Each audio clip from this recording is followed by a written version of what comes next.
शफात एक आइडिया है जिन्होंने कमेंट किया है कि सारे क्वेश्चन है अटेंडेंस शीट में ओवर टाइम डेज के लिए फार्मूला लगाना है, तो कैसे लगाएंगे। जैसे कि अक्टूबर में जस्ट संडे को काउंट करना है। ये मैसेज की कोई पूरी समझ तो नहीं आई, लेकिन जो इन्होंने कहा है कि जी मेरे पास अक्टूबर में जितने भी संडेज आते हैं या स्पेसिफिक डेज के अंदर जितने भी संडेज आते हैं वो कितने, उनको काउंट मेरा ख्याल है करना चाहते हैं ना, और उस संडे को शायद ओवर टाइम देना चाहते हैं।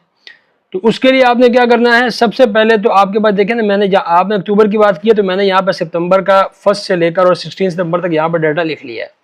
फिर अब आपको यहाँ पे संडे काउंट करना है, तो आपको ये पता होना चाहिए कि किस डेट को संडे है। उसके लिए आपने क्या करना है, आपने यहाँ पे एक और कॉलम लेना है और यहाँ पे आपने टेक्स्ट वाला फंक्शन अप्लाई करना है। ये आपको यहाँ पे नजर आ रहा होगा, ये टेक्स्ट का मैं आपके सामने यहाँ पे दोबारा भी अप्लाई कर सकता हूँ। ये वाला सेल रेफरेंस, फिर आपने यहाँ पे डबल कोटेशन मार्क के अंदर 3 दफा डी और इंटर को प्रेस करें, नीचे की तरफ ड्रैग कर दें, तो आप देखेंगे ये आपको बता देगा कि किस किस डेट को क्या क्या डे है। अब आपको संडे को काउंट करना है, तो आपने यहाँ पे लगाना है काउंट इफ, और उसके बाद ये वाला सेल रेफरेंस, ये जो रेंज है आपकी कंप्लीट रेंज, और फिर आपने डबल कोटेशन मार्क में आपने सन लिखना है, इंटर को प्रेस करना है, तो आप देखेंगे आपको बता देगा कि there are 2 Sundays between these 2 dates.